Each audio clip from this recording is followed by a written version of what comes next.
There are 5 simple words that can make a very large impact when trying to manifest what you want. Because the brain takes cues from you to motivate you into action or inaction where your manifestation goals are concerned, the ways in which you give your brain these cues can work against any goals that are trying to be manifested, or they can drive you to make choices that align you perfectly with the thing that you want most. What is known as the pain-pleasure principle shows us that people make choices to avoid or decrease pain, or make choices that create or increase pleasure. Our decisions are almost always based on one or both of these things. This is the core of how we make our decisions. Will the decision cause me pain? Will the decision create more pleasure? And we often do this instantaneously because the decisions come from a feeling within that is attached to the subconscious mind and compels us to do one thing or another. Essentially, all of the decisions we make have an impact on our short-term pain, short-term pleasure, long-term pain, and long-term pleasure. So what are the 5 words that motivate your brain to manifest what you want? Here are the first 4, and we'll get to the 5th word in just a minute. I have decided to. Those 4 words may sound simplistic to you, but consider this. When we make a firm decision in our lives about something we intend to manifest, we exclude all other possibilities. A decision is a conclusion. It's a resolution, a determined commitment. As just stated, our decisions drive our behavior in very distinct ways, either opening us up to new possibilities or closing doors to them. When creating your decision in relation to your manifestation goals, use the 10-10-10 method.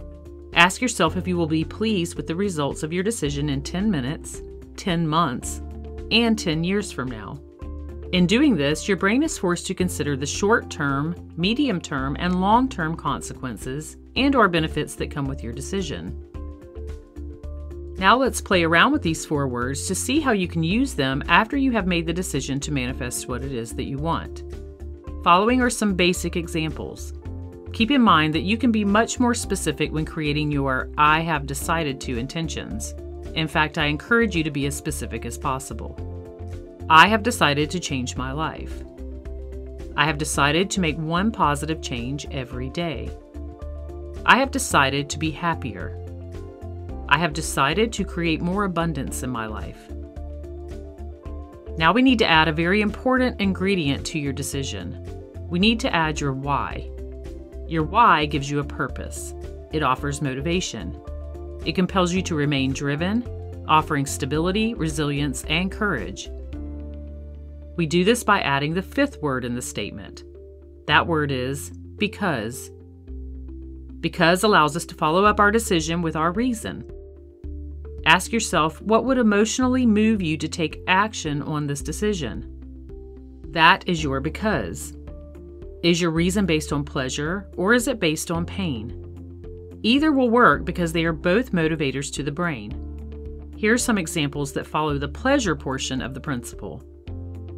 I have decided to change my life because it will feel so good to experience the good things. I have decided to make one positive change each and every day because I am investing in my future, and I know that positive changes accumulate and begin manifesting positive results. I have decided to be happier because ultimately that is all that I'm after. I have decided to create more abundance because it will allow me to have new experiences and help others. Maybe you have a different kind of why, one that's related to pain. A why that is attached to a pain point can be an intense motivator. It helps you reason out what will happen if you don't follow through with your decision, painting a picture that your mind would prefer to avoid and will attempt to do so at all costs with enough motivation. Decisions that are based on pain are equally as impactful to the motivating portions of the brain as those based on pleasure, because they directly impact the survival mode that protects you from experiencing less than pleasurable results. The previous decision examples were based on increasing pleasure. Following are some decisions that are based on pain. I have decided to change my life because not doing so will keep me in a cycle of repeating and manifesting things that I don't want. I have decided to make one positive change each and every day because allowing these negative situations to continue in my life is painful and unhealthy. I have decided to be happier because being sad feels lousy, and attracts more unfortunate circumstances. I have decided to create more abundance in my life because if I don't, I will continue to feel and experience lack, and so will those that I love. I know that many of you will prefer to focus on the more positive statements that are attached to pleasure. However, there is a science in using the pain principle because it activates the motivation centers in the brain, just as the pleasure principle does. These are only examples, and you can use whatever terminology best describes your motivation, whether that be a pleasure why or a pain why. The point is to offer your brain the motivation it needs to seek out the experiences you prefer. It does this all day long anyway, so why not set the firm decision right here and now?